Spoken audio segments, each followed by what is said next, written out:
basically your defense there on the last play. I mean, it's pretty simple. It was just an ISO for him. I was the inbounder, just get the ball to Cade. We had a plan if it was if they had scored or not, and obviously they looked at the tape and they canceled the basket from Bam, so the play was just ISO, simple. And then on defense, it was just get a stop, match up, make sure we don't foul, get to shooters. So same old, really. With it being Bam, I mean, Bam had not attempted a three. I'm not saying that's not part of his game. He had 4 threes this year, I think. Yeah, I just checked it. So, basketball, bro. It is what it is. Is it frustrating? I mean, obviously I know it is, but I mean, just because of the way you guys fought, obviously your role in today's performance, knowing that you just faced these guys, just for it to come down to a shot like that, one by one scenario.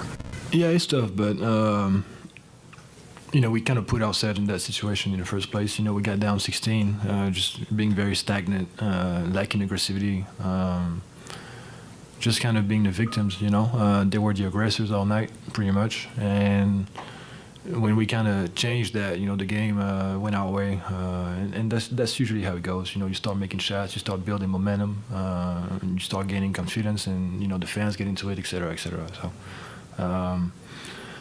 So yeah.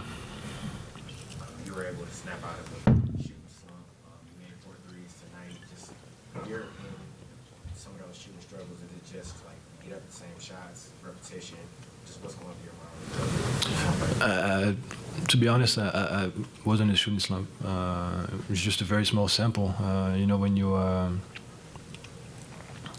When you come off the bench, you don't really know how the game is going to go, and you try to impact it. But I never felt like I was in a shooting slump at all, to be honest. But when you do get in a real slump, you just you got to have a short memory. Just focus on today, get your reps, and that's it. Since you've been here, we've seen this team, they play hard. You guys compete almost every single night, and tonight's kind of Jekyll and Hyde. Slow start. Monty called a timeout. Good stretch of defense in the first quarter. Second quarter struggles. In just your time in the NBA, how hard is it to learn to find consistency, and is that kind of what triggers young teams to become good teams? Is that as simple as that? Just not as simple as finding consistency, but once you get it, that's what kind of takes those teams to the next level. It's a tough question. It's different for everyone. Some players learn quicker than others. Some teams learn quicker than others. It's really an individual responsibility. You guys don't know me well, but when I say something, I mean it. And Monty's a great teacher. He's probably the best teachers I've seen since I became a pro. He reminds me a lot of guys in Europe teaching the game. Usually in the NBA, you just kind of put a system. You put plays in, and players just kind of play. You just have plays really, but he's really detailed, especially defensively. He's obviously a great offensive mind. So I think the young guys got to really get a feel for the league, what works and what don't. This group is extremely young. They have so many guys that are extremely young, and they have no experience at that level. So I've never played college, but different rules, different shot clock, different pace, different guys.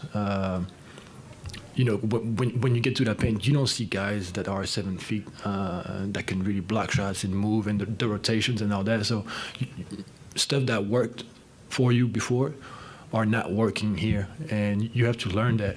And you can only learn that with experience. But then it's on you to, make sure you learn. So yeah, that's it.